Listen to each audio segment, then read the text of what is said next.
unexpectedly, we find ourselves pressing pause on our beliefs this morning. Our doctrine number 5 was the one about sin. And I thought, I don't think I want to talk about that today, so let's talk about something else. So that'll be back on track. I have so much experience, Rod, in this thing of sin, we'd be here all morning. That's the problem. I'm saving you from that. But we are going to take the opportunity to have a recess on our doctrines. And we're going to look at 3 people's experiences that are detailed in the scriptures, whose beliefs held them together at critical points in their lives. And I'm hoping that together, as we think more deeply about these characters, they will become more than names to us. They'll become people that we can identify with. So let's press in. We're going to have read for us Genesis 22. If you have a Bible there, or if you want to follow along on your phone or on the screen, Genesis 22 and the first 14 verses. Thanks, Gordon.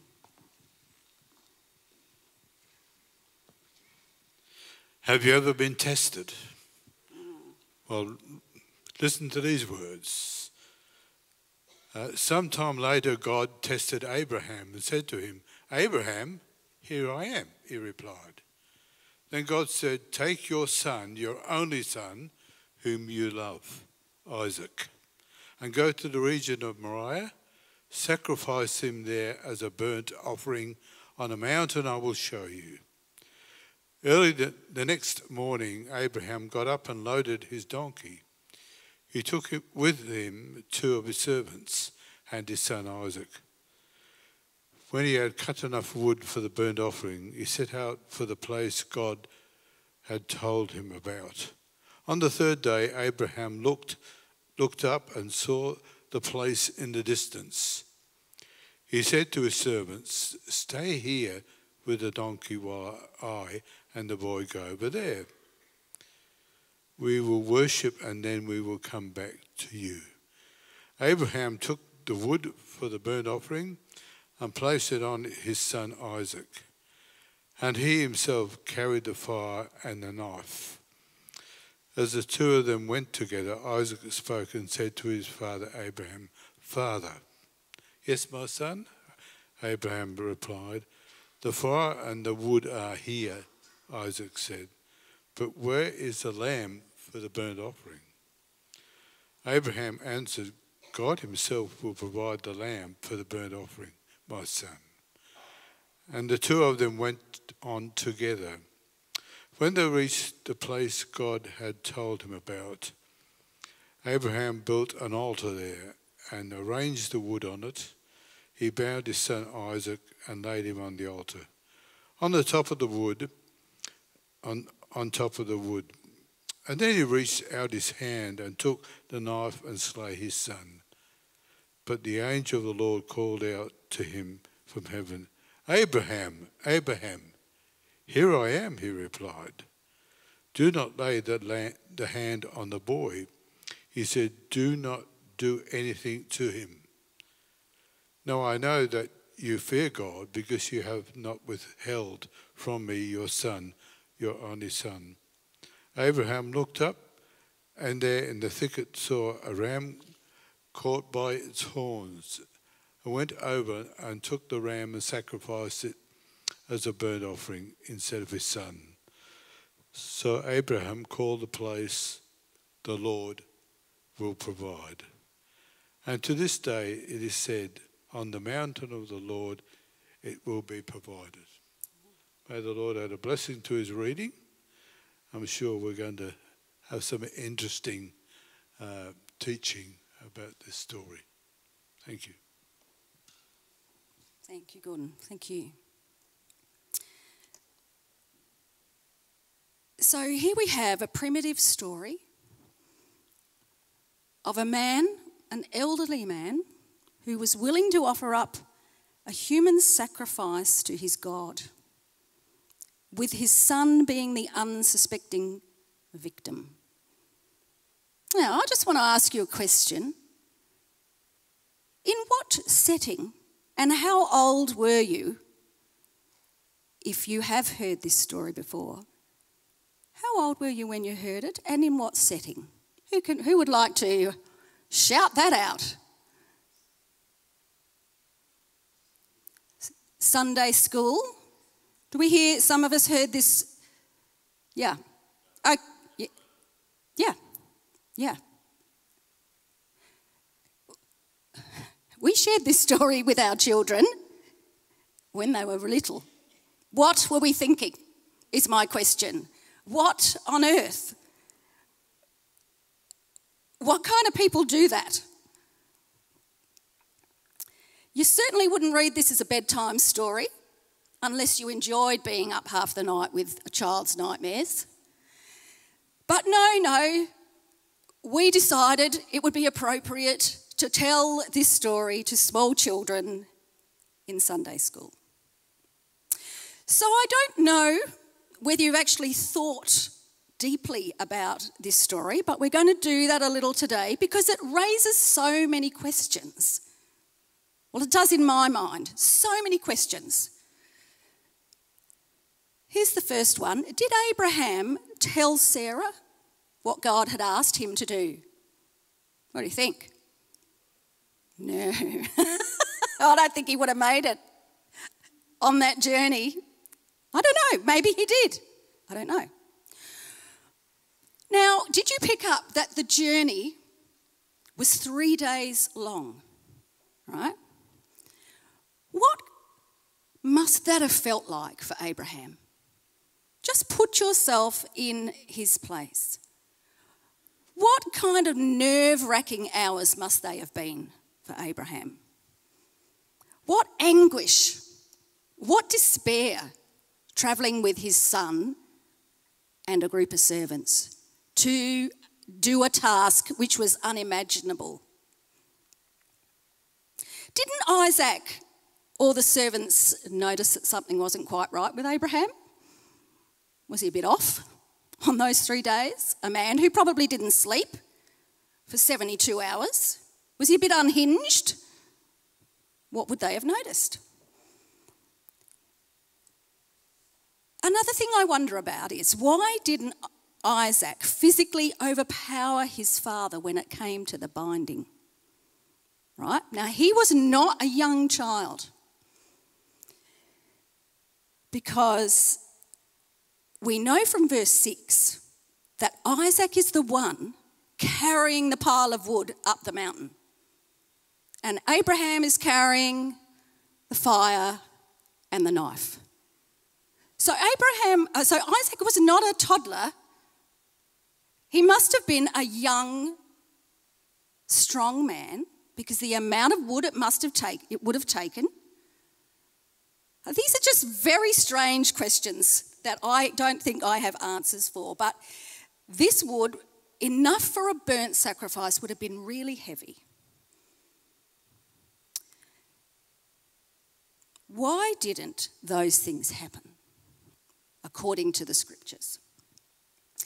And that makes me then ask another question. How did Abraham know which word of God to believe? The one where God promised he'd become the father of many, many nations? And if he had promised that, why was he being asked to sacrifice his son? How was that going to happen? Or was he going to believe the God who asked of him this most bizarre request? There are so many questions here. And we can't just read this passage without asking some of those questions and putting ourselves in the character's shoes to kind of try and think what that must have felt like. But putting it simply, would a loving God ask a man to kill the child that was promised by that same God to him in his old age? And if so, why? How did Abraham reconcile all this in his head? It is probable that he couldn't, but he was obedient anyway. And I guess as we look at this very strange story, full of human emotion, all we can really say at the end of the day is Abraham's belief system must have kicked in and must have overridden any rational human response. Because it's not rational, is it? And this is why Abraham is mentioned in Hebrews 11, in the faith chapter, where that chapter says, this person because of his faith, this person because of her faith, this person did such and such. So he was willing to believe the promise that from him would come a great nation, firstly, even when he, in his elderly age, and Sarah, also old and childless, he was willing to believe that from him would become a great nation. And he uprooted his family network for a foreign land, and he didn't even know where God was sending him. And now he's even asked to give up in the most dramatic fashion a child through whom the nation would be given. And this is what I understand today, that our beliefs enable us to set out on some journeys in life even when we don't know where we are going.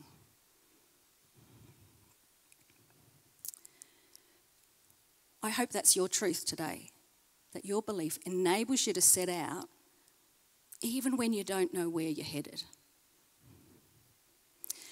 So our second believer is Mary, the mother of Jesus.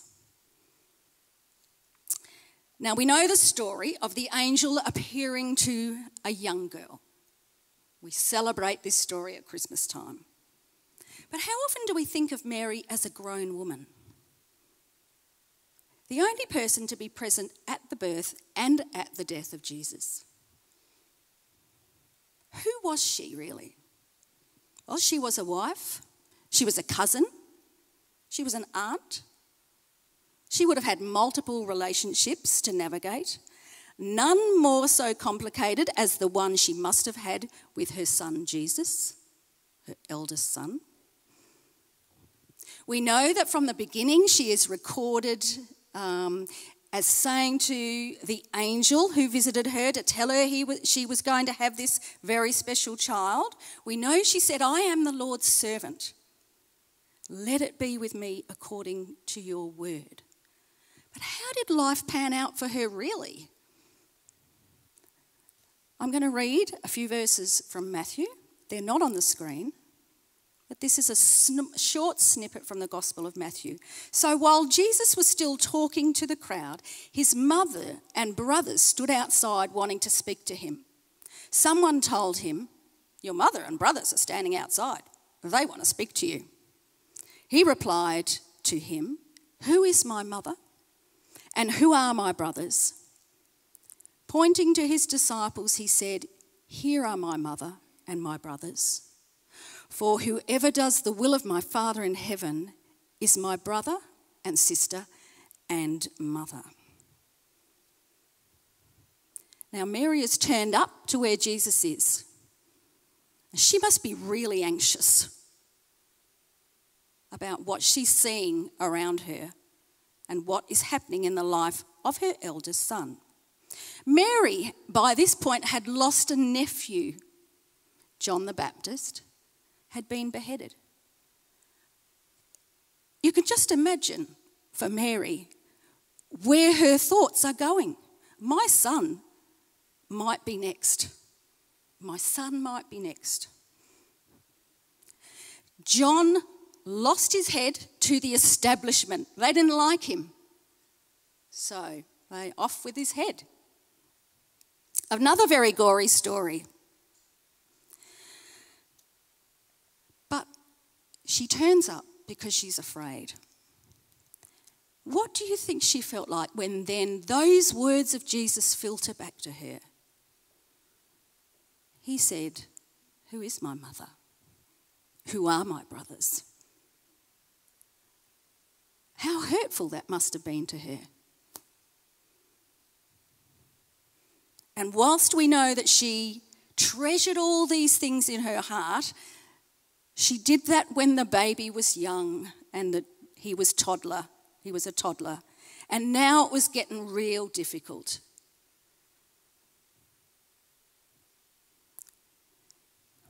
Our beliefs urge us to keep going, even when it's hurtful along the way.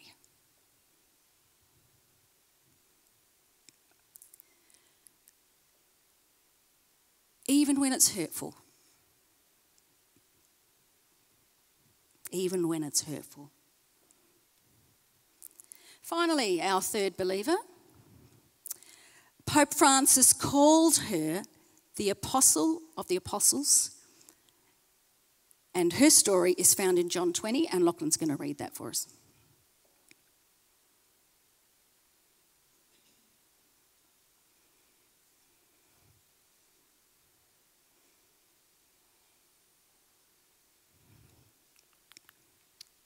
Yep, we're on. So John 20, verses 1 to 2. Early on the first day of the week, while it was still dark, Mary Magdalene went to the tomb and saw that the stone had been removed from the entrance. So she came running to Simon Peter and the other disciple, the one Jesus loved, and said, "They have taken the Lord out of the tomb, and we don't know where they have put him." And moving down to verse 11. Now Mary stood outside the tomb crying. As she wept, she bent over to look into the tomb and saw two angels in white, seated where Jesus' body had been, one at the head and the other at the foot. They asked her, "Woman, why are you crying?" "They have taken my Lord away," she said, "and I don't know where they have put him." At this, she turned around and saw Jesus standing there, but she did not realize that it was Jesus. He asked her, "Woman, why are you crying? Who is it you are looking for?" Thinking he was the gardener, she said, "Sir, if you have carried him away, tell me where you have put him, and I will get him." Jesus said to her, "Mary." She turned toward him and cried out in Aramaic, "Rabboni," which means teacher. Jesus said, "Do not hold on to me, for I have not yet ascended to the Father. Instead, go to my brothers and tell them, I am ascending to my Father and your Father, to my God and your God." Mary Magdalene went to the disciples with the news, "I have seen the Lord," and she told them that he had said these things to her.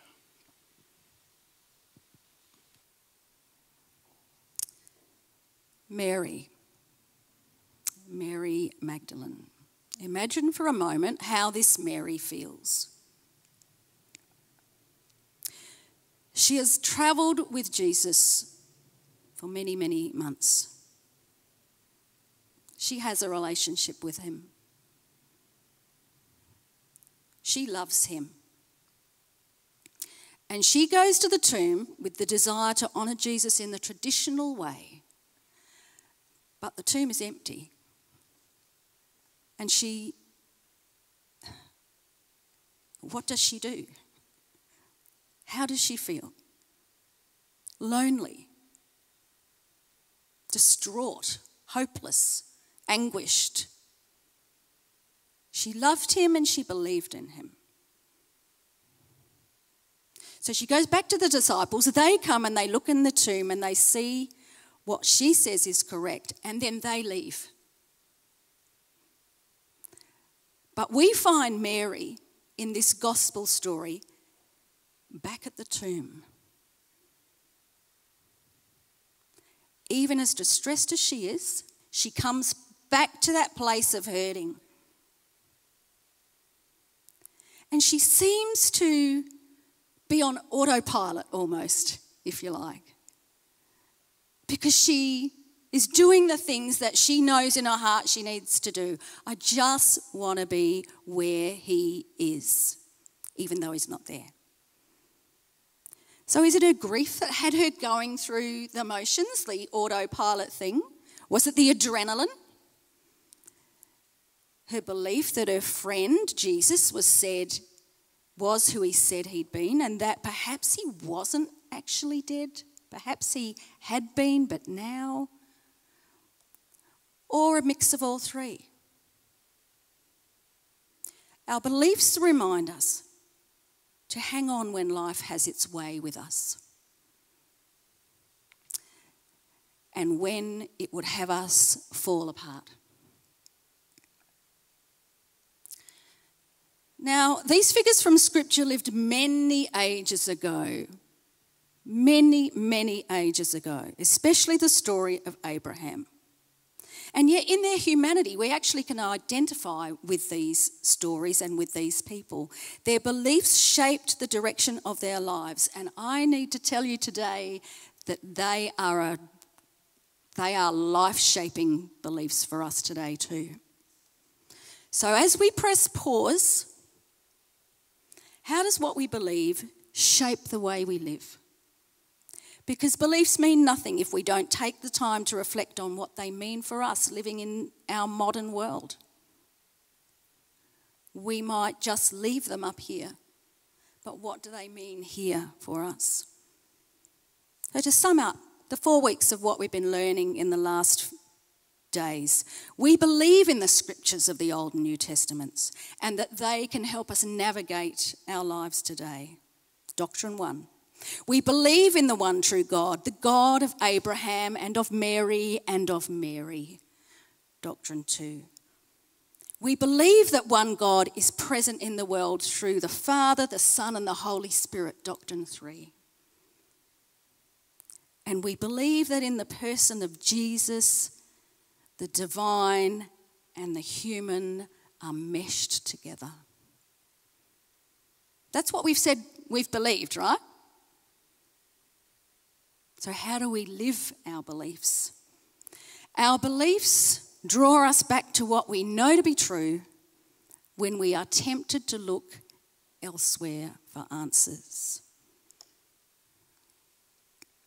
And they are an amazing, powerful resource available to us. So what do you want to do with what you believe today? Because it's not just what we believe, but what we do with what we believe is important, the most important thing.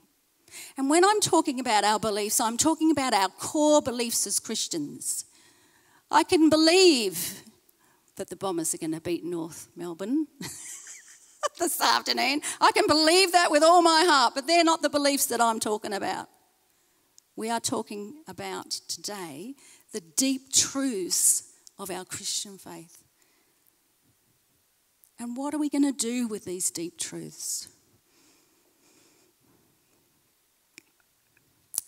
On his 3-day journey, I want to suggest that Abraham had a lot of time to press pause and reflect on what he knew and believed of God. How many tears would he have shed in those 3 days?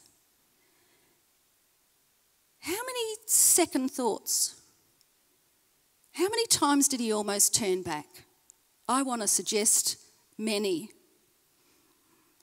And yet God had made a covenant with him, and he had made one with God. And he, in the end, was going to see that through. So this morning, we're going to press pause on our beliefs. And I want you to think about what it is. What difference do they make in your life at this moment in time today? And what difference could they make in the life of someone else that you know at this point in time today? And I'm going to get Leanne to demonstrate.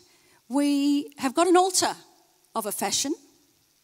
And if you would like to come forward and take a piece of paper and write a prayer for someone, for yourself, a prayer that your beliefs might actually be powerful as you know them to be, then we're going to do that. And then she's going to screw a piece of paper up and she's going to place it on the altar. If you would like to do that today, now is your chance as we sing a beautiful song. We're going to sing the first 2 verses and then have some reflection. What a beautiful name it is.